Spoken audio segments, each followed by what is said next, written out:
Bismillah, Assalamualaikum. Tony FS melanjutkan Tebu Manten bagian ke-6. Ini dia selengkapnya dari Mas Simple Dandy SM123. Tony FS membacakannya. Kabut asap melayang seperti asap samar. Bayangan terbentuk di sudut bangunan. Di sana dekat genset pembangkit listrik, 4 korban yang sebelumnya meninggal berdiri kaku.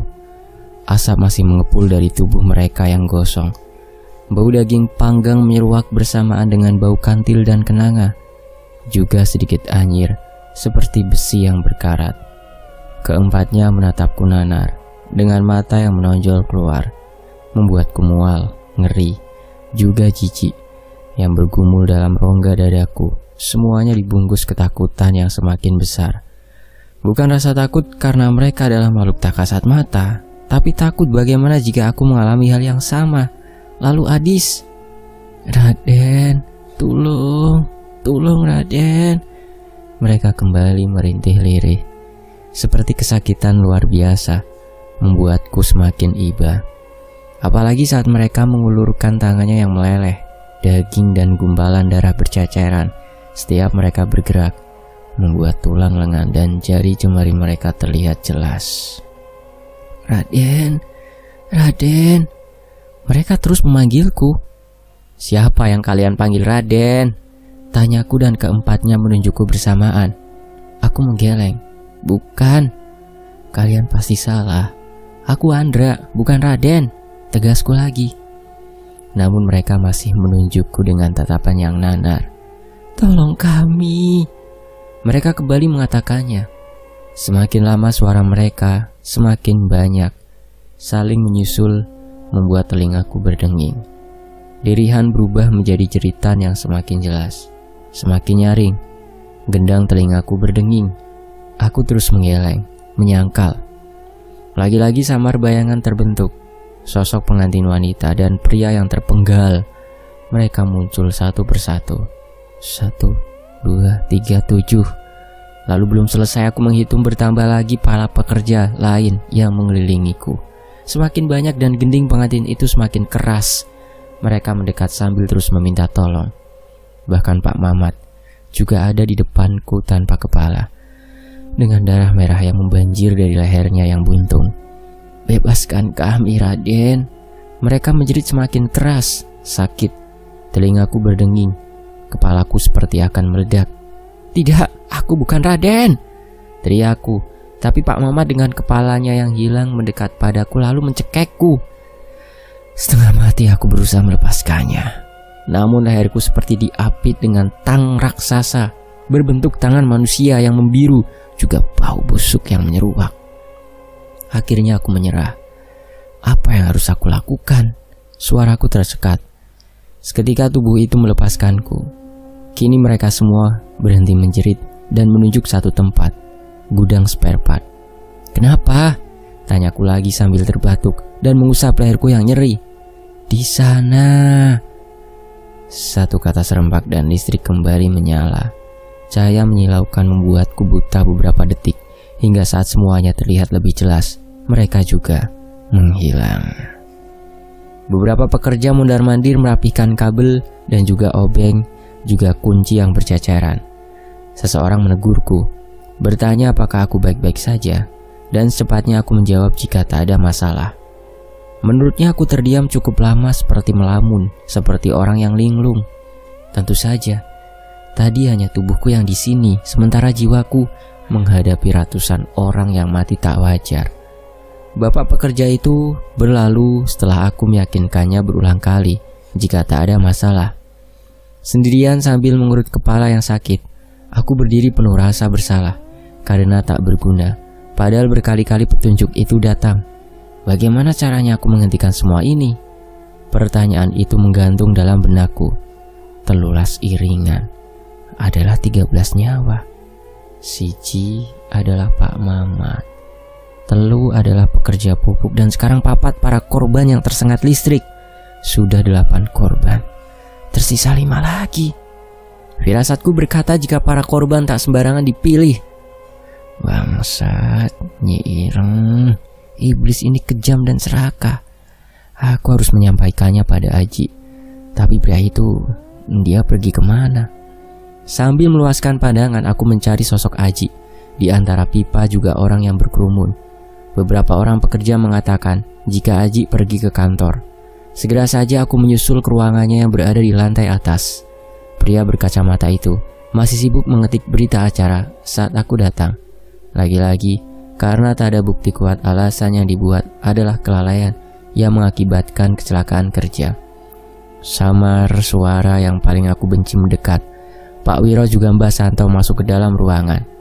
Aji, you buat berita acara untuk lapor polis and klaim asuransi. Don't forget santunan untuk keluarga korban, oke?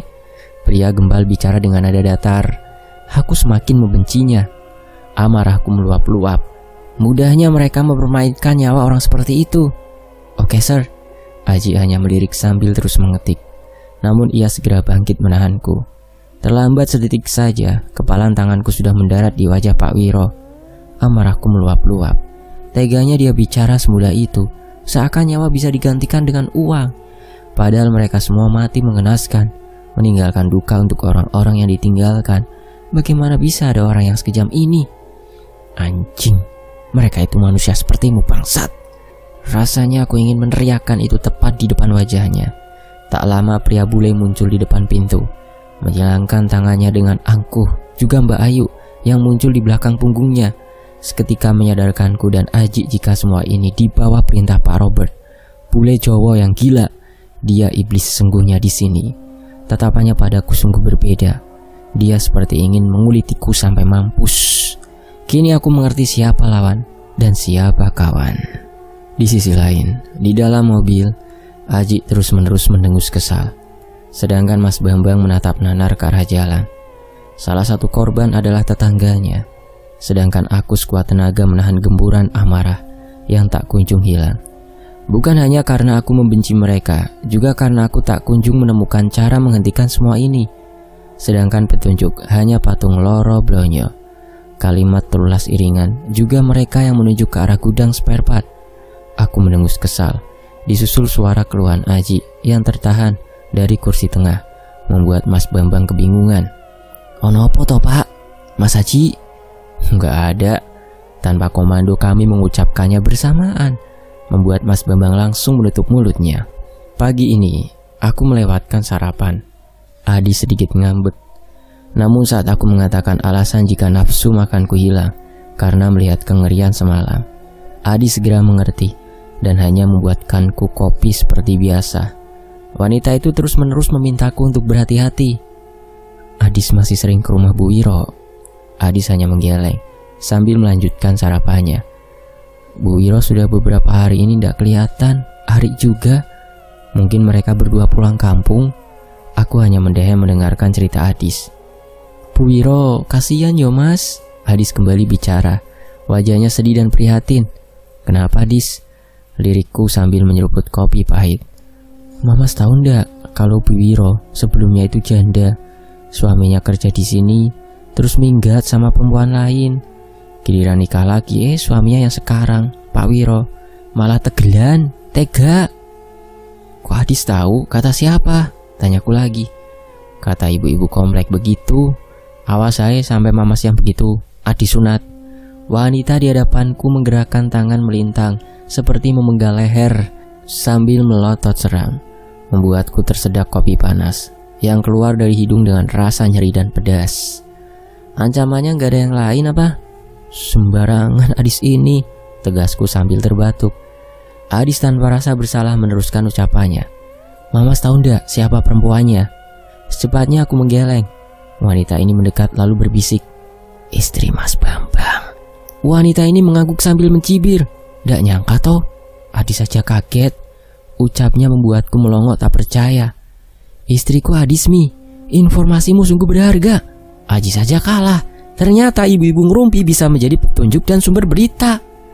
Sosok laki-laki itu adalah suami Bu Wiro yang kerap datang dan berbicara padanya, yang memperlihatkan kepalanya yang menggelinding di jendela rumah, yang mengganggu Aji.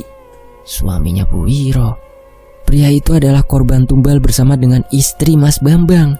Mereka sepasang Loro Blonyo.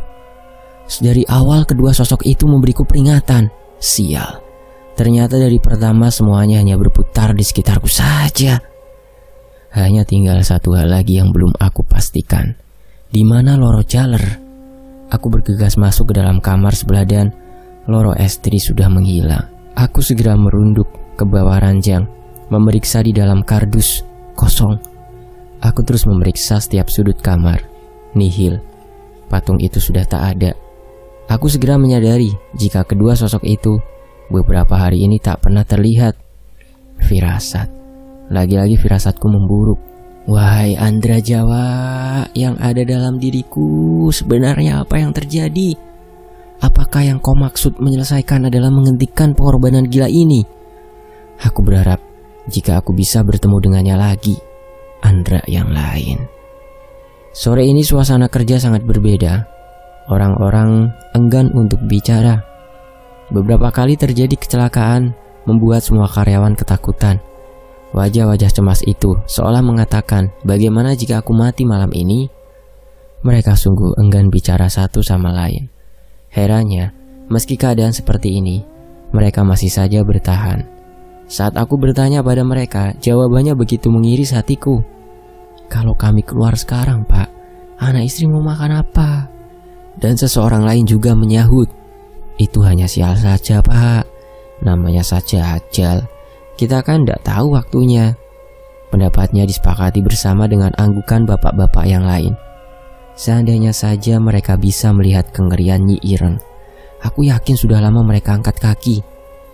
Di atas meja pekerjaanku tak kunjung berkurang, selalu saja bertumpuk. Padahal setiap hari aku sudah menghabiskan semua dokumen di meja, tapi esoknya selalu bertambah lagi. Dan masalah terakhir juga sedikit merepotkan. Kadar CaO dalam kapur tak sesuai standar, membuatku harus memisahkannya dari tumpukan yang lain. Jujur saja para pekerja borongan masih takut untuk bekerja di sana semenjak kejadian mengerikan kemarin. Desas-desus berhembus di antara para karyawan. Jika saat malam hari kerap terdengar erangan orang minta tolong, wajar saja. Mereka semua jadi arwah penasaran. Kematian mereka tidak normal, apalagi kematian mereka ramai-ramai mendatangiku. Bahkan beberapa saat yang lalu, saat mengantar beberapa orang dari divisi laborat yang meminta sampel kapur, aku melihat sosok mereka bertiga dengan wajah hancur, menggapai-gapai, meminta tolong. Penglihatan ini benar-benar merepotkan. Lagi-lagi mereka memanggilku Raden. Dengan sedikit pijatan di kening, aku berharap bisa meringankan sedikit beban kepalaku. Namun tak berefek apapun. Aroma mentol yang kuusapkan juga tak mampu mengurangi sesak di otak. Sebenarnya aku bisa saja pergi sekarang juga. Tapi lagi-lagi hatiku yang haus memintaku untuk tetap bertahan dan mencari kebenaran masa laluku. Salim Chandra, ya Salim Chandra. Apa arti namaku ini? Kenapa sosok Andra yang aku temui itu mengatakannya padaku? Belum lagi petuahnya yang masih tak ku mengerti. Sementara itu, suara radio berdenging nyaring dengan frekuensi tinggi menusuk telingaku, membuatku sontak menutup telinga. Aku berpikir seseorang memanggilku, namun suara itu berganti menjadi gending pengantin yang sayup dan bercampur dengan gemerisik radio. Raden, iki kulo, Nyi Ireng. Lalu suara cekikan diri terdengar, membuatku kaget setengah mati. Refleks aku melemparkan Handy Talkie ke lantai. Ini masih terang, bisa-bisanya. Tak lama bau kantil dan melati menyengat hidungku, membuat kuduku meremang. Memang ya, setan di sini tak peduli mau siang atau malam. Tapi ternyata jam di dinding menunjukkan pukul 6 dan semburat merah dari bias jendela memantul di dinding. Wajar saja, sudah surup rupanya. Menjadi lebih peka membuatku mengerti satu hal. Jika masuk waktu maghrib seperti ini, batas dimensi mereka menjadi sangat tipis. Wajar saja jika orang tua zaman dulu kerap memaksa anak-anak masuk ke dalam rumah. Nafasku menjadi berat karena dua dimensi ini bertabrakan. Aku bergegas sholat. Meskipun aku mu'alaf, namun entah mengapa setelah aku melakukannya, hatiku jadi lebih tenang. Masya Allah, mungkin mirip seperti meditasi, tapi juga bukan. Entahlah, yang pasti aku tak pernah melewatkannya sama sekali. Salah satu hal yang membuatku bersyukur bisa menikah dengan Adis. Aku selalu menjaga sholat 5 waktu. Jika tidak mungkin, aku masih tak punya tujuan hidup, hanya seonggok daging yang berjalan. Salam terakhirku setelah tahiyat akhir membuatku teringat petua Jawa kemarin. Menungso kuwi kudu akeh ndonga karo Gusti Pangeran. Ojo kakean sambat, ojo keminter, lan ojo ngrasa luwih hebat teko menungso liyane. Ya, berdoa. Jika Tuhan memang mengabulkan doa hambanya, ya Allah, aku ingin semua kengerian ini berakhir dan beri aku petunjuk untuk menyelesaikannya, ya Allah. Amin. Baru saja aku melipat sajadah. Entah kenapa pikiranku teringat almarhum Pak Mamat yang berdiri di belakang gudang dekat pos satpam yang terbengkalai.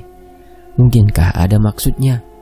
Kemarin juga mereka serempak menunjuk ke arah gudang spare part ini. Aku membulatkan tekad harus memeriksanya secepat mungkin. Tapi mungkin tengah malam nanti. Suasana masih ramai juga, aku belum tahu siapa saja yang terlibat. Bisa-bisa aku mengacaukan rencana Aji. Ah iya, sebaiknya aku mengajak si Pita. Sekalian bilang kalau ibu-ibu rumpi bisa jadi referensi.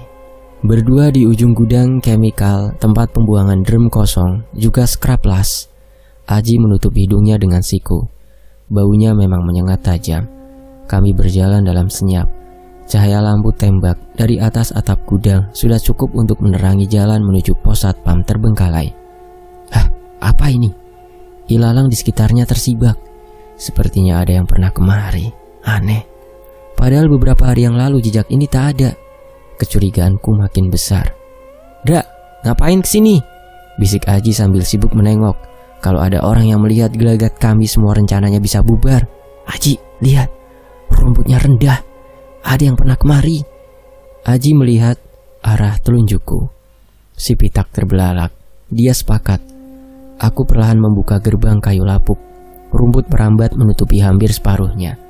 Riuk jelantir membuat suasana di sini jadi singup. Auranya tempat ini berbeda. Mungkin karena indraku semakin sensitif, jadi aku bisa merasakannya. Kami berdua mengendap perlahan mendekati bangunan putih kusam dan mendekat ke pintu besi berkarat. Dalam samar lampu gudang, aku mendorong engselnya yang bulat dengan ukiran melati dan kantil. Dikunci, Ji, bisikku. Pemuda di belakangku melihat dengan seksama, lalu mengeluarkan sesuatu dari dalam sakunya. Bersamaan bunyi kemerincing logam yang khas. Belum juga berhasil membobol engsel, samar-samar terdengar suara orang mendekat. Aji segera menarikku menuju belakang bangunan, merunduk dan bersembunyi dalam semak ilalang tebal yang tumbuh subur tepat di bagian belakang tembok bangunan. Jantungku terpacu kencang melihat Aji yang waspada mengintip dengan tenang tepat di sisiku. Gila, adrenalin mengalir dalam darah, meningkatkan pendengaran dan penglihatan. Suara itu semakin jelas. Mampus, Pak Wiro dan Mbak Santo mendekat. Aji menarik diri dan bersandar di dinding, memberikan kode dengan mata untuk tetap tenang, meskipun kecemasan, ketakutan, juga kebencian membalut kami berdua yang sebisa mungkin menahan nafas agar tak bersuara. Sedikit saja kami ceroboh, dua orang gila itu bisa menyadari keberadaan kami. Keduanya kini berada tepat di depan pintu besi berkarat. Geberincing kunci terdengar bersamaan dengan suara Mbah Santo yang dingin. Wiro, jangan lupa kasih makan mereka. Nanti mati sebelum waktunya. Yes, Mbah, jangan khawatir, don't worry. Dua orang itu sudah kita dapatkan, tinggal sisanya. Suara si Gempal benar-benar khas. Kalau kita gagal, kamu tahu sendiri kan? Lagi-lagi mereka bicara. Nyi Ireng bakalan ngamuk, Mbah. Don't wanna die. Kamu ini gak mau mati tapi senang jadi malaikat penjabut nyawa. Suara Mbah Santo kembali terdengar. It was fun, I like it. Si Gempal bicara sambil tertawa. Edan, apanya yang menyenangkan? Dan suara klek terdengar dengan decit pintu besi yang nyaring. Lalu pintu ditutup. Dua orang itu menghilang. Bangunan ini bukan pos satpam terbengkalai. Ada sesuatu di sini. Dah, jangan sekarang, Aji berbisik. Anggukanku membuat kami bergegas kembali. Nafasku baru lega setelah kami masuk ke dalam gudang. Untuk pertama kalinya aku merasa tertantang seperti ini. Beberapa karyawan lain melihat kami penuh curiga, membuatku bergegas pergi. Pasalnya mereka bukan orang divisi warehouse, tapi kenapa ada di sini? Jangan-jangan beberapa karyawan lain juga terlibat. Sepertinya ini semakin meluas. Ji, ke kantor saja. Pemuda di sebelahku segera paham. Kami mempercepat langkah. Aji, aku harus balikin Adis, ini bahaya. Aku gak mau dia kenapa-napa, bisikku tegas. Ajis ketika meradang. Jangan dulu, Ndra, mereka bisa curiga. Bisa bubar rencanaku. Kami terus berdebat meski dengan suara yang lirih. Persetan, aku gak mau Adis terluka. Jangan egois, Ndra. Di sana mereka menyekap seseorang. Aji kembali mengingatkanku. Tenang, yang mereka incer itu elu, jadi Adis gak bakalan kenapa-napa. Terangnya lagi, aku semakin kesal dan tak bisa berkata apapun lagi. Bagaimanapun ucapannya benar. Aji, peringatkan Teh Asih. Pria cepak di hadapanku mengangguk. Setelah kepergian Aji, sebisa mungkin aku bersikap biasa saja. Meski sulit, para karyawan asing itu terus melihat gerak-geriku. Bahkan beberapa dari mereka mengikutiku dan berhenti jika aku sudah masuk dalam ruangan. Lembaran kertas MRIS dan MRR tak sanggup mengalihkan pikiranku dan engsel itu. Aku pernah melihat ukirannya. Tapi di mana? Melati dan kantil. Tak asing tapi di mana? Tunggu, itu kan? Aku membuka laci mejaku dan membongkar isinya dengan kasar. Kenapa tak ada? Seharusnya masih di sini. Aku terus mengobrak-abrik semua isi laci. Ketemu kunci, ukiran, kantil, dan kenanga. Motifnya sama. Lagi-lagi petunjuk sudah ada padaku. Aku bergegas mengantonginya. Besok malam aku akan kembali. Siapa yang mereka sekap? Udara pagi di kantor biasanya selalu membuatku bersemangat, karena artinya aku akan segera pulang. Namun tidak kali ini. Rasanya aku ingin segera berlari membuka pintu berkarat di ujung sana. Rasa penasaran ini membunuhku. Pak Andra, kenalkan, saya Sigit. Pria itu mengulurkan tangannya. Pak Sigit di hadapanku ini seumuran dengan Pak Wiro. Postur tubuhnya sedikit gemuk dan tegap, dengan rambut yang putih dan sedikit botak di atas kepalanya. Iya, saya kenal Bapak. Aku menyambut uluran tangannya dengan segan. Aji datang membawa kopi untuk kami berdua. Tadi pagi saat pulang, belum juga aku mandi. Aji tiba-tiba memintaku untuk ikut ke rumahnya. Seseorang menunggu. Meski Aji bicara seperti biasa, namun tatap matanya berbeda, membuatku mengurungkan niat dan bergegas menyusulnya. Saya sudah bekerja di sini lebih lama dari Pak Wiro dan Pak Santo. Pak Sigit mulai bicara setelah menyesap kopi di atas meja. Dulu, sebelum mereka datang, perusahaan hampir kolaps. Pemilik sebelumnya tiba-tiba menjual perusahaan tanpa alasan yang jelas. Manajemen kacau. Pemegang saham juga bubar. Tiba-tiba Buyun datang dan mendeklarasikan diri sebagai pemilik baru. Aku masih bingung sebenarnya kemana arah pembicaraan ini. Namun aku memutuskan untuk tetap mendengarkannya. Buyun datang bersama orang kepercayaannya. Iya, dugaan kalian benar, Mbah Santo. Perlahan mereka merubah semua manajemen. Semua manajer dicopot dan digantikan orang baru. Hanya saya yang mereka pertahankan. Perusahaan memang membaik, tapi masalah mulai muncul. Salah satunya, izin penggunaan lahan perusahaan yang sudah habis masa berlakunya. Entah bagaimana caranya, Mbah Santo berhasil memperpanjang tanpa mengurusnya lewat saya. Aku seksama mendengarkannya, begitu juga dengan Aji. Lalu, setiap tahun mulai terjadi hal aneh dan janggal. Beberapa orang meninggal tak wajar. Saya hanya menganggap itu kebetulan saja. Tapi lagi-lagi, semuanya terjadi setiap awal tahun. Apalagi dari awal kedatangannya, Mbah Santo kerap melakukan hal-hal aneh. Seperti pemilihan tebu di areal untuk jadi manten, katanya. Juga melakukan hajatan yang ganjil saat mesin pabrik dihidupkan. Tapi saya tak pernah diundang, membuat saya semakin curiga. Dia melakukan sesuatu yang tak benar. Hajatan? Dahiku mengkerut. Iya, katanya pernikahan dan penggilingan tebu manten yang sudah dipilih dari areal untuk memperlancar proses tebang dan panen. Memang hasil gula meningkat, Pak Andra. Bahkan terakhir 1 hektar areal bisa menghasilkan gula lebih dari 30 ton. Itu benar-benar di luar akal sehat saya sebagai manajer plantation. Tapi bisa juga karena pemeliharaan tebu yang bagus, Pak. Aji kembali menyangkal dengan logikanya. Saya juga pikir begitu, Mas Aji. Sampai tahun kemarin, saya nekat ingin lihat hajatan tebu manten yang dilakukan Mbak Santo. Mereka melakukannya jam 2 malam dengan suara gending pengantin. Saya nggak bisa mendekat dan hanya bisa mendengar suaranya saja. Ada orang yang menjerit ketakutan dan minta tolong, membuat bulu kuduk saya meremang. Itu benar-benar malam terburuk. Dari situ saya nekat lapor polisi dengan data orang-orang yang saya catat selama beberapa tahun terakhir ini. Seketika Aji mengurut keningnya. Pak Sigit, apa Buyun ini ibu dari Pak Robert? Si Cepak menebak dengan tepat. Ya, wanita itu sudah meninggal 3 tahun yang lalu. Saya masih mencari hubungan antara Buyun dengan pemilik sebelumnya. Pemilihan tebu manten? Satu lagi Pak Andra dan Pak Haji. Menurut perkiraan saya, Mbah Santo akan memilih tebu sekitar 2 minggu lagi. Adi sudah terlelap seperti biasa setelah ritual suami istri. Tanganku masih sibuk membelai punggungnya. Semenjak menikah denganku, Adi selalu memintaku untuk melakukannya. Benar-benar manja. Meski begitu, aku justru menyukainya. Artinya Adi sungguh bergantung padaku. Wajahnya yang teduh, terbias cahaya yang redup. Aku begitu menyayangi wanita sederhana ini. Seumur hidup aku sendirian, tanpa tujuan. Tapi setelah bertemu dengan Adis, aku seolah lahir kembali, mempunyai tujuan, mimpi dan juga harapan.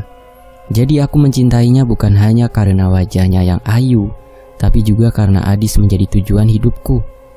Tapi bagaimana jika kesimpulanku benar bahwa mereka mengincarku? Lalu bagaimana dengan Adis? Tidak, aku tak boleh kalah dan menyerah. Aku harus menyelesaikan semuanya di sini. Aku harap malam ini bisa bertemu dengannya. Sosok Andra Jawa, karena puluhan simpul misteri dalam kepalaku ini semakin rumit.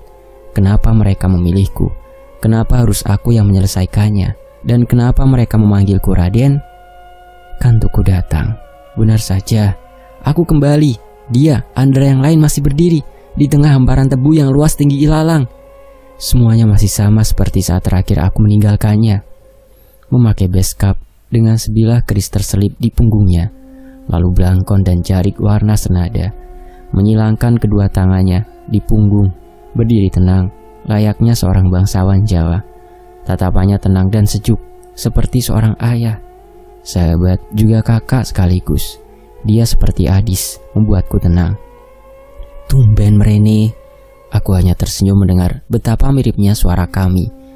Hanya saja dia versiku yang berbahasa Jawa. Selain mata kami yang berbeda, juga kulitnya yang sedikit gelap. Rupanya Andra di hadapanku ini juga lebih kurus. Sambil duduk bersilang di hamparan tebu setinggi ilalang, aku menghela nafas panjang mungkin, berharap jika semua beban dan pertanyaanku bisa terjawab di sini. Kami membisu sekian lamanya, menatap awan yang berarak, juga angin yang sibuk memainkan dedaunan tebu, membuatnya menarik, membentuk gelombang yang saling menyusul di bawah sinar matahari yang hangat. Berulang kali aku menghela nafas, berharap jika bebanku sedikit lebih ringan. Pertanyaan bertumpuk menghimpit kepalaku. Durung ketemu. Seketika ucapannya membuatku mengernyit dan mengangguk singkat, meski sedikit sungkan, karena pembawaannya yang sungguh berkarisma, benar-benar seperti bangsawan. Semuanya selalu buntu, Mbah. Mendengar aku menyebutnya begitu, sontak Andra ini tertawa terpinggal-pinggal. Lah, ojo nyeluk aku, Mbah. Aku iki awakmu, ujarnya. Aku akhirnya ikut tertawa. Katanya jangan panggil Mbah, karena dia itu adalah aku. Namaku Raden Setio Raharjo. Mataku melotot. Jadi yang Raden yang mereka panggil itu? Andra yang berdiri ini mengangguk. Iyole, aku yang mereka panggil Raden Setio Raharjo. Aku? Kenapa? Aku sungguh tak paham. Karena aku gagal untuk menahan Nyi Ireng. Seandainya saja dia tidak membuat perjanjian dengan iblis itu. Iblis? Nyi Ireng? Ya, namanya Roro Gendes Ayu, anak manusia yang menyukaiku. Tapi alam kami beda. Menungso dan makhluk kaya aku ndak bakalan iso jadi satu. Tapi perempuan itu justru nekat. Pria di sampingku menghela nafasnya yang sesak. Matanya meredup, tertutup kabut penyesalan. Dia malah ngilmu, kepingin mukso lan melu aku. Padahal iblis iku senenge menyesatkan manungso. Akhirnya Roro Gendis malah jadi seperti sekarang, terjebak di antara alam nyata juga dimensi astral. Pria ini menghela nafasnya yang berat dan merunduk. Duduk tepat di sebelahku setelah sebelumnya menggeser keris dari punggung ke samping pinggangnya. Dia masih mengunci bibirnya rapat, menarik nafas kencang mungkin, melonggarkan dadanya yang berat, lalu mulai bicara sambil melihat padaku dengan tatapannya yang teduh. Le, jenenge bondo iki ora digawa mati, nanging urip kudu nganggo bondo. Pria ini terdiam sesaat, lalu mengartikan ucapannya. Namanya harta itu tidak dibawa mati, tapi hidup tetap butuh harta benda. Petuahnya kembali terucap, padahal yang kemarin saja aku belum mengerti maknanya. Aku sudah membuka mulut hendak bertanya. Lagi-lagi Raden Setia sambil menoleh meneruskan ucapannya. Bondo iku kaya geni, nak setitik mawa dadi konco, tapi nek kokehen iso kobong ora karuan. Harta itu seperti api le, sedikit bara bisa jadi teman, tapi jika terlalu banyak bara, kebakaran. Kali ini dia, Raden Setia, langsung mengartikannya. Meski ditranslate begitu, aku tetap tak mengerti hubungan antara petuahnya dengan Nyi Ireng. Kakek buyutmu yang serakah, tidak cukup dengan keberadaanku, selalu kurang. Baik harta ataupun kekuatan juga kekuasaan. Padahal aku sudah mewanti-wanti kalau Nyi Ireng itu buruk. Seketika aku mengerti hubungan ketiganya. Penyesalan semakin jelas tercetak di wajahnya yang pucat. Bening matanya menatap jauh ke arah horizon. Aku tak ingin menyelanya untuk saat ini, dan hanya membisu menatap titik yang sama. Tapi buyutmu tidak peduli dan nekat. Nyi Ireng yang selalu mengekorku kemanapun bertemu dengan buyutmu, memberi iming-iming dunia. Padahal Raden di sebelahku menghentikan ucapannya sesaat. Padahal kekuatannya Nyi Ireng bukan dari Gusti Pangeran, tapi dari setan. Ritual edan yang butuh nyawa. Pria bangsawan di sebelahku ini melanjutkan ucapannya. Tebu manten, telulas iringan istri lan jaler. 13 nyawa mengiringi penganten loro blonyo untuk kesuburan dan hasil panen yang melimpah. Pria ini menggelengkan kepalanya berulang kali. Semua itu dusta. Setan hanya memperdaya manusia supaya banyak buat dosa le. Hah? Aku tergagap namun seketika mulutku terkunci. Andra Jawa ini menatapku tajam. Tak ada lagi keramahan di sana. Hanya ada kecewa, juga kepedihan, sedikit bara amarah juga memercik. Namun di helaan nafas berikutnya, pandangan itu kembali sayup dan tenang. Kamu kesini untuk tanya itu toh? Lalu pria ini kembali membentuk senyuman di wajahnya yang tirus, membuatku mengangguk tanpa bisa membantah. Iya, aku memang mau bertanya Raden. Tapi meski sudah dikasih tahu begitu, tetap saja aku masih belum mengerti maksudnya. Kenapa angka-angka aneh selalu dia sebutkan, seperti siji, telu, juga kemarin papat. Lalu di mana 5 dan loro? Aku melirik dan mendapatkan jika wajahnya kembali mengeras, menahan amarah. Matanya menyalak penuh kebencian, entah kepada siapa.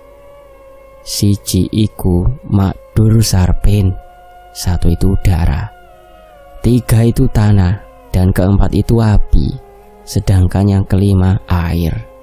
Sama seperti sedulur papat 5 pancer, untuk jadi 1 dan mengawal yang 2 itu loro. Blonyo, kami mengucapkan bersamaan. Kesimpulanku tepat, tapi kenapa? Buat apa? Aku sungguh tak mengerti makna semuanya.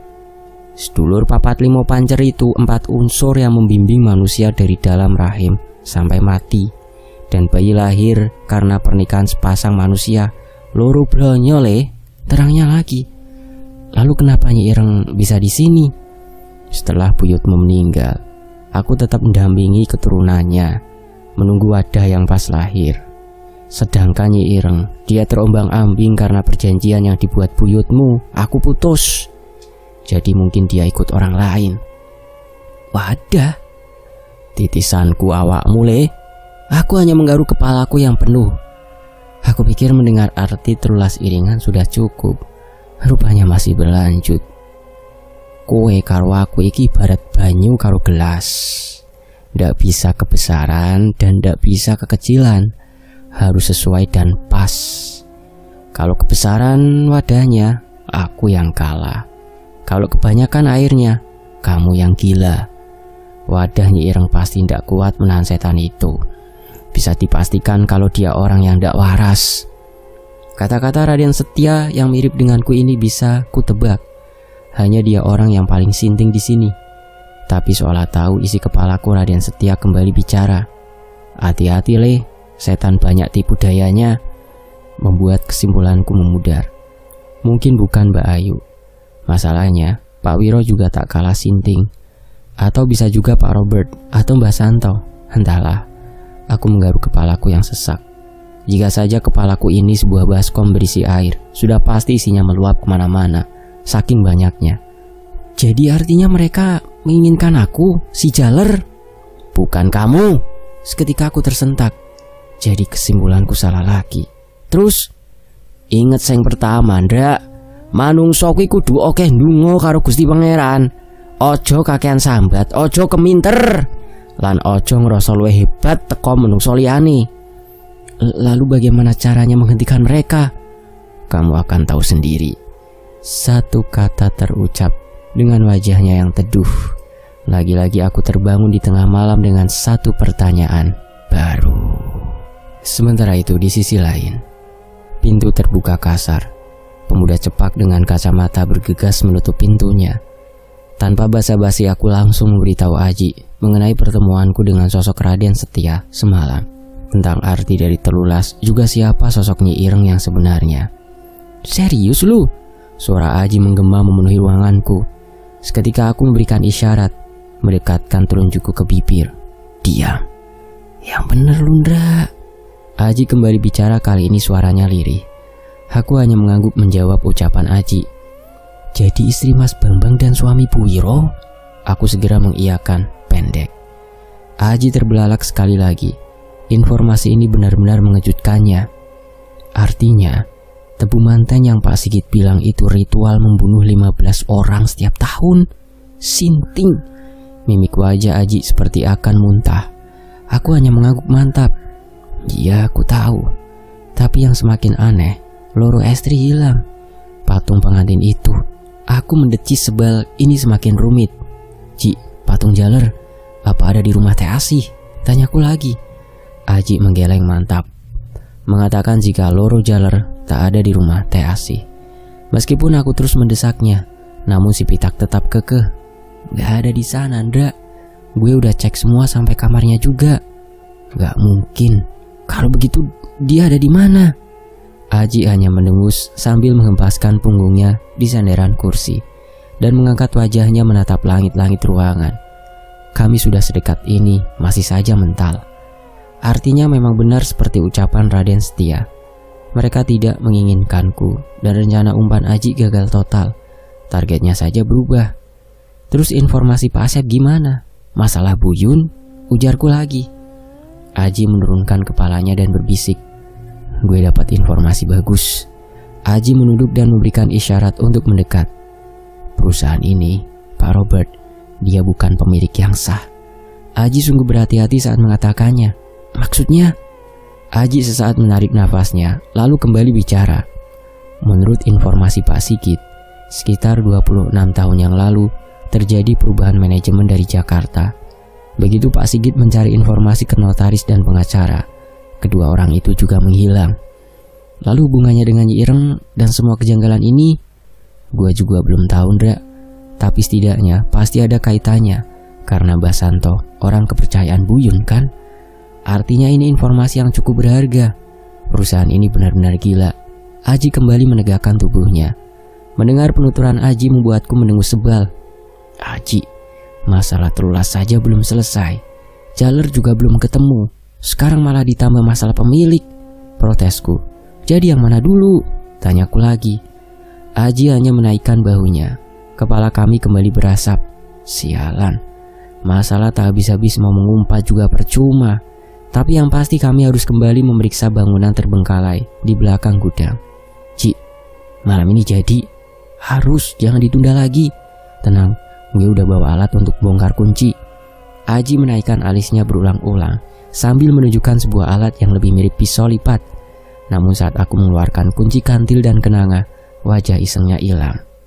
Sialan, kenapa nggak bilang, Dra? Aku juga baru ingat kemarin habis sholat maghrib, ujarku sambil cengengesan, membuat Aji semakin kesal. Gantian Aji. Tepat tengah malam, di antara daging nyamuk dan juga rintik hujan yang baru turun, dua orang pria dewasa mengedap-endap seperti maling. Samar, cahaya membuatku sedikit kesulitan memasukkan anak kunci ke dalam lubang engsel, membuat Aji terus-menerus berdecak. Bisa nggak sih? Bisiknya tak sabar. Sedikit lagi, ini nggak kelihatan, Ji. Aku masih terus berusaha. Bukannya kalau sudah nikah pinter ya? Kampret, kagak ada hubungannya. Kesal, padahal situasi genting begini. Aji sempat-sempatnya mikir ke sana. Si Cepak udah membuka mulutnya untuk melanjutkan ucapannya. Namun suara klak membungkamnya seketika. Bunyi derak pintu besi berdecit nyaring membuatku berhenti seketika. Namun si Cepak malah terus mendorong tanganku. Kami secepatnya masuk ke dalam ruangan gelap dan menutup pintunya. Gila, rasanya benar-benar menegangkan. Kalau sampai ketangkap basah, kami berdua pasti jadi tumbal. Bau pengap segera menyerang hidungku. Sedikit bau busuk seperti sampah basah bercampur anyir, juga bau menyan. Lagi-lagi suasana singup membuat nafasku sesak. Sungguh gelap, bahkan aku tak bisa melihat apapun di sini. Hanya terdengar dengus nafas kami yang bersahutan. Saat mataku masih beradaptasi dengan kegelapan, aku meloncat kaget, setengah mati, saat sinar terang menyorot wajah Aji di bawah dagunya, juga dengan senyum usilnya. Anjrit, kalau saja tak ada tulang rusuk di dadaku ini, jantungku udah pasti melompat keluar. Aji sompral, sempat-sempatnya bercanda. Padahal dadaku udah berat terimpit anyepnya suasana di dalam pos ini. Aji, serius? Aku semakin geram, sebab si Cepak malah cengengesan seperti tak punya rasa takut. Sinar senter mulai diarahkan ke seluruh ruangan. Di ujung bangunan, sebuah tangga mengarah turun ke bawah tanah. Seketika senyuman Aji menghilang, seperti memberi isyarat dengan matanya. Aji bergegas mendahuluiku turun ke bawah. Udara berat seolah keluar dari dalam tanah. Bunyi tetesan air menggema di kejauhan. Kami berhati-hati menginjak anak tangga satu persatu. Di ujung lorong sebuah cahaya redup berpendar. Di bawah ini rupanya sebuah ruangan cukup lebar. Cahaya bohlam lampu kuning yang redup membiaskan sebuah lemari kayu tua tegak dengan setumpuk map yang usang. Tanpa menunggu waktu, kami segera mendekat. Belasan map berisi lembaran seperti data pribadi lengkap dengan foto nama tanggal lahir, hitungan neptu dan weton, bahkan nama orang tua masing-masing. Aji tersenyum puas. Kami menemukannya. Tumpukan map ini cukup banyak, mungkin puluhan. Tidak, menurut hitunganku sekitar ratusan orang yang mati. Satu persatu aku melihat, dan tepat sebuah map lain berisi data dengan foto istri Mas Bambang. Di sebelahnya seorang pria yang kerap muncul di rumah Aji dengan nama dan neptu yang dihitung. Mas Bambang, apa yang akan dia rasakan jika aku menunjukkan ini padanya? Hatiku ngilu. Pria itu pasti sedih luar biasa. Rupanya orang-orang jahat ini, mereka telah menentukan target dari awal. Ketemu juga, tapi nggak mungkin di bawah semua, bisa ketahuan. Aji bicara sendiri. Jadi, sahutku, ambil yang ini aja yang paling bawah untuk aku bawa ke kantor pusat. Aji segera membuka kancing baju dan menyelipkan salah satu map dalam pakaiannya. Namun sebuah amplop usang yang lain menarik atensiku. Tanpa pikir panjang, aku juga membawanya. Ci, bukannya mereka menyekap orang di sini? Kecurigaanku masih belum usai. Kalau dari omongan mereka begitu sih, tapi di sini cuma ada satu ruangan kan? Tapi pasti ada ruangan lain. Sambil menyipitkan mata, aku melihat dengan seksama. Ketemu sebuah pintu besi di arah kami masuk. Ci, pintu lain. Tanganku menunjukkan arahnya. Iya, tapi kita nggak bisa lama-lama. Kalau sampai ketahuan bisa mampus, Ndra. Benar juga, Aji segera mengingatkanku untuk bergegas. Bisa gawat kalau mereka kembali kemari. Kami keluar dengan terburu-buru. Sekali lagi ternyata petunjuk mereka benar. Kami menemukan semuanya. Meski hanya sepintas membacanya, semua tepat seperti firasatku. Sihir selalu membutuhkan media, dan mereka memakai tanggal lahir juga foto korban. Di luar gerimis sudah berubah menjadi hujan yang cukup deras. Cuaca semakin dingin, tapi bulir keringat sebesar jagung membasahi dahi dan punggungku. Secepat kilat kami bergegas pergi menjauh. Di depan pintu gudang bagian chemical, kami berhenti sesaat mengatur nafas, lalu berjalan setenang dan sesantai mungkin, saling bicara seolah tak terjadi apapun. Padahal jantungku udah dak-dikduk tak karuan. Aji cengengesan dengan tawa khasnya. Beberapa orang karyawan yang berpapasan dengan kami pun menegur seperti biasa. Setibanya dalam ruangan, dengkulku lemas tak bertulang. Sedangkan si Pitak, dia malah meledekku. Saat aku bertanya kenapa, dia tak merasa takut atau gugup. Aji hanya bilang udah biasa. Wah, mentalnya benar-benar aku acungi jempol. Aji menyerahkan semua barang bukti dan memintaku untuk menyimpannya. Dia hanya berujar tempat yang paling berbahaya adalah tempat yang paling aman. Seperti aku paham maksudnya. Sedikit lagi Indra, bara dendam kembali berkilat dalam mata si biru cepak. Sesampainya di rumah, aku segera menyimpan dokumen Aji di dalam kamar sebelah. Tepat di bawah kasur, selembar foto jatuh dari dalam map usang yang kubawa. Sebuah foto yang sama seperti milik Aji. Rupanya dia benar, orang tuanya dibunuh. Namun aku benar-benar tak menyangka jika di balik foto itu tertulis sebuah nama yang mengguncangku. Salim Anthony and Family. Foto yang sama, pria bermata biru dengan pakaian safari, anak-anak yang sama, bahkan wanita berkebaya itu juga. Tanganku bergetar hebat. Tunggu, Salim Darmaji. Si Cepak juga mengatakannya. Kan, mungkinkah dia saudaraku seperti yang disebutkan Raden Setia saat pertemuan pertama kami? Tidak, jangan terburu-buru menyimpulkan. Selembar foto dan sebuah nama itu bukan bukti yang kuat. Aku butuh sesuatu lagi, setidaknya petunjuk. Sebentar, bukankah Aji sempat mengatakan kebakaran juga dan luka di tubuhku? Kalau begitu kemungkinan besar Aji adalah... Saking bingungnya, aku sampai tak tahu apakah harus bahagia atau justru bersedih. Jika kesimpulanku ini benar, betapa beruntungnya aku menemukan satu-satunya saudara-saudaraku. Tapi bagaimana jika itu semua salah? Seakan menjawab pertanyaanku, di dalam amplop tak hanya tersimpan selembar foto, tapi juga sepotong artikel koran dengan ejaan lama. Sebaris kalimat mengguncangku begitu dahsyat.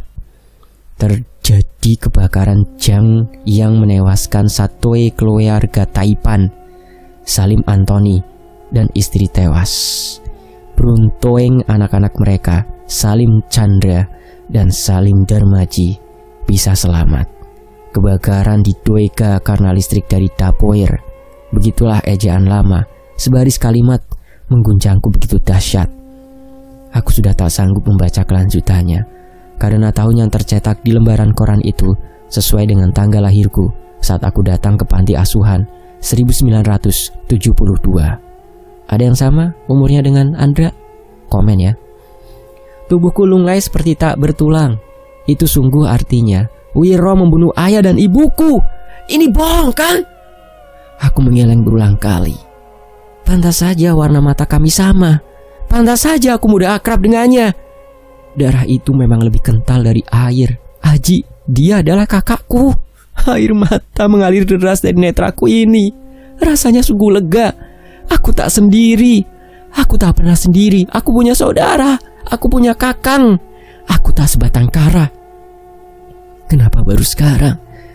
Kenapa aku tak berusaha lebih keras mencari masa laluku? Ya Tuhan, setitik penyesalan merambat membuat hatiku semakin sakit, tapi juga lega. Jadi seperti ini rasanya punya saudara. Tanpa menunggu waktu, aku bergegas menyimpan semua barang bukti dan keluar mencari Aji. Namun seketika di depan pintu rumah, kakiku berhenti. Sebuah pikiran terlintas. Jika itu benar dan dia mau mengakui, tapi bagaimana jika dia menolak? Lagi pula selama ini Aji mengira aku udah mati, bukan? Dia pasti mengatakan aku pembohong. Bagaimana jika dia justru membenciku? Tidak, lebih baik begini saja. Lagi pula mengetahui jika dia adalah saudaraku, itu kan sudah cukup. Ya, aku memutuskannya. Ih, Mamas ngopo toh ngelamun di depan pintu? Minggir, Adis mau nyapu. Suara Adis menyadarkan lamunanku. Iyo Adis, sabar. Aku hanya tersenyum. Lebih baik begini saja, kan sudah ada Adis. Andra jangan terlalu tamak, tegasku. Mamas kok cengenges-cengengesan, kenapa toh? Hayu ngaku. Adis ketika menyadari raut wajahku. Memang saat ini aku benar-benar merasa lega dan bahagia. Oh enggak kok, tegasku. Namun mata Adis menyipit dengan tatapan menyelidik. Kok mesam-mesam gitu? Mbak Ayu ya? Alah, perempuan ini pikirannya malah kemana-mana. Enggak lah, sembarangan aja kamu Dis. Lah terus itu kenapa? Senyum-senyum gitu? Curiganya tak habis juga. Senang aja Adis sudah masak kesukaan Mamas, pocel. Sahutku sambil berlalu ke dapur untuk sarapan, meninggalkan Adis yang memicingkan matanya. Dasar wanita pencemburu. Jam masih menunjukkan pukul 10 pagi. Di depan pintu Mas Bambang datang berkunjung dengan anaknya, Dewi. Adis yang memang dasarnya senang dengan anak-anak langsung saja akrab. Melihat Dewi dan Mas Bambang membuat hatiku remuk seperti diremas. Bagaimana jika mereka tahu kenyataan bahwa wanita yang mereka sayangi telah meninggal? Bukannya minggat, melainkan diguna-guna lalu ditumbalkan. Ya Allah, aku sungguh tak sampai hati mengatakannya. Apalagi saat Adis membuatkan Dewi pecel. Gadis kecil itu tertawa dengan tulus. Pasti dia merindukan kasih sayang seorang ibu. Sayang sekali. Dari seberang jalan, pemuda cepak mendekat padaku dan Mas Bambang yang masih asyik bicara. Rasanya aku ingin segera memeluknya, tapi sekuat hati aku bertahan. Aku tak mau Aji menganggapku aneh dan membenciku. Aku baru sadar, ternyata bukan hanya mata kami yang biru, postur tubuh kami pun sama. Hanya saja Aji lebih berisi. Dra, kopi dong sekalian sarapan. Lagi-lagi gaya bicaranya yang asal. Kali ini aku tak kesal mendengarnya, malah aku merasa benar-benar beruntung bisa bicara seperti ini. Lah dia ketawa-tawa. Dra, panggilnya lagi. Iya sabar Ji, jawabku sekenanya dan berlalu mencari Adis, memintanya untuk membuatkan kopi juga pecel. Setelah Mas Bambang pergi, Aji kembali bicara. Dra, lu udah dapat informasi lagi? Aku hanya menggeleng. Gue curiga beberapa hari ini Bu Wiro sama Ari gak kelihatan. Mungkin gak? Aku segera menggeleng mantap. Firasat itu belum datang Ji. Tapi semakin tenang air mengalir, justru semakin dalam. Ucapan si cepak. Tidak ucapan Aji. Abangku satu-satunya ini emang masuk akal. Aku memperhatikan dengan dekat.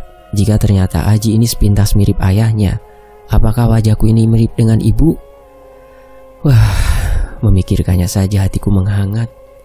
Begini ya rasanya tanpa sadar. Bibirku tersenyum. Ci, boleh nanya nggak? Tumben, apaan? Si cepak melirik sambil meminum kopi hitamnya. Lu anak tunggal atau punya saudara? Aku setenang mungkin mengatakannya. Tiba-tiba Aji berhenti menyesap kopi dan memandangku lekat. Pemuda di sampingku itu terdiam sesaat sambil menarik nafasnya yang sesak. Gue punya adik. Habis kebakaran kami terpisah. Dia luka parah, jadi gak tahu masih hidup atau udah meninggal. Gue juga udah nyari kemana-mana, tapi tetap gak ketemu. Bahkan batu nisannya sekalipun. Terang Aji lirih, suaranya berubah sendu sambil menatapku lekat. Aku hanya mendehem sambil mengangguk. Dugaanku benar, Aji pasti sudah mencariku kemanapun. Lu sendiri? Aji membalikan pertanyaanku. Entahlah Ji, nama orang tua aja aku gak tahu. Papi gue namanya Salim Antoni, mami namanya Roro Palastri Ageng, sedangkan adik gue laki namanya Salim Chandra. Aji bicara tenang dan kembali menyesap kopinya. Sedangkan aku menahan semua deru dadaku yang membuncah. Dia benar-benar saudara kandungku. Tahu nggak kenapa gue manggil lu Ndra, padahal nama lu kan Andra? Aji bicara sambil terkekeh. Karena itu nama panggilan adik gue. Lagi-lagi Aji tertawa meski bulir bening mengalir di ujung matanya. Jadi lu gak keberatan gue manggil begitu kan? Ujarnya lagi sambil mengusap ujung matanya yang basah. Aku hanya tersenyum mengangguk. Iya, kami menghabiskan kopi bersama, dalam diam sibuk dengan isi narasi dalam hati masing-masing. Aku tak tahu apa yang Aji pikirkan. Yang pasti begini saja, aku sudah bersyukur. Lu boleh manggil gua kakak abang atau brother, kokoh juga boleh. Aji kembali bicara sambil terkekeh. Namun ucapannya sangat berarti untukku. Oke bang, ucapku mantap. Jangan dipanjangin jadi bangsa tapi ya, ujarnya lagi membuat tawaku bergema. Sedangkan Adis yang mendengar menyahut dari dalam. Potong guyu wae, ngopo lah, teriaknya bedok seperti biasa. Kau opo-opo. Tanpa komando kami berdua menjawab bersamaan dengan logat Jawa yang kaku. Wanita itu mendengus. Yalah, kalian berdua menjawab bersamaan dengan logat Jawa yang kaku. Wanita itu mendengus. Yalah, kalian berdua tuh kok koyok saudara ae, mirip kelakuannya. Adis bicara sambil berlalu meninggalkan kami berdua yang tertawa semakin keras.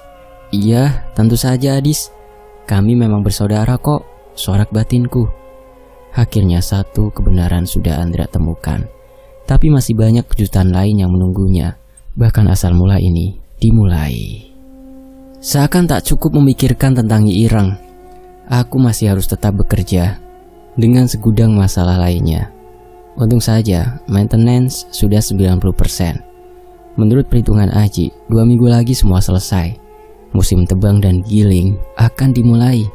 Artinya ritual itu semakin dekat. Di sudut gudang yang pengap, aku masih memeriksa satu persatu barang. Persiapan STO tahunan. Menurut bapak-bapak pekerja, perusahaan rutin melakukannya setiap tahun untuk memeriksa inventori perusahaan.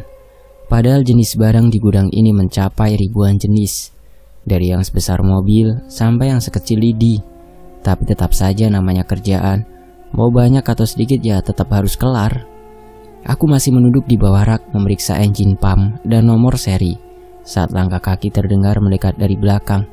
Masih sibuk. Aku menghela nafas sepanjang mungkin. Bagaimana tidak kesal?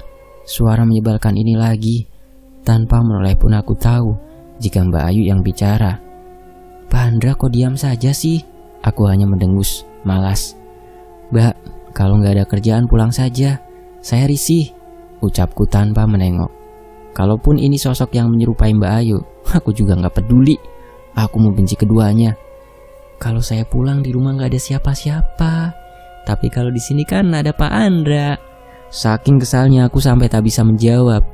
Demi kewarasanku yang tinggal setipis kertas, akhirnya aku mengalah. Pergi meninggalkan Mbak Ayu tanpa menengoknya. Bergegas ke kantor dan memeriksa barang reject yang ditolak tadi pagi. Lagi-lagi dia mengekor di belakangku. Tuhan, aku harap ada gempa bumi yang besar, lalu merubuhkan salah satu rak ini dan membunuh wanita itu seketika. Tapi sayang, doa jelekku itu tak terjadi karena semua baik-baik saja. Sampai aku masuk ke dalam ruangan dengan setumpuk dokumen di tangan dan mulai tenggelam memeriksa pekerjaan yang bertumpuk. Wanita ini justru duduk dengan tenang sambil terus menatapku. Terserah. Pak Andra mau kop. Mbak, tolong berhenti. Saya gak akan pernah bisa suka sama sampean. Tanpa memberikannya kesempatan bicara, aku menghardik wanita ini sekeras mungkin. Harapanku Mbak Ayu akan membenciku setengah mati. Tidak, kalau bisa sampai mati sekalian. Namun respon yang aku terima justru terbalik. Wanita di hadapanku ini justru terlihat tenang. Terlalu tenang sampai tidak normal. Pak Andra boleh kok membenci saya, tapi saya akan tetap suka sama sampean. Aku hanya mendengus dan mengabaikan ucapannya. Pak Andra mau tahu siapa yang ada di sini? Tidak dan tak mau tahu. Namun Mbak Ayu malah meneruskan ucapannya. Namanya Nyi Ireng. Bapak Mbak Santo dari kecil sudah memaksaku untuk menjadi wadahnya. Saya benci sekali dengan Bapak. Hah? Detik itu juga tanganku berhenti memeriksa lembaran kertas. Jadi wadah itu? Saat aku mengangkat wajah, Nyi Ireng merengkuh tubuh Mbak Ayu, melingkarkan tangannya yang panjang dan hitam. Mata merahnya seperti bara api yang berpendar. Kini aku menyadari jika iris matanya vertikal, seperti mata kucing berwarna merah darah yang lebih terang. Wajah tengkorak dengan kulit keriput itu menyeringai. Gigi tajamnya bertumpuk membuatku tambah ngeri.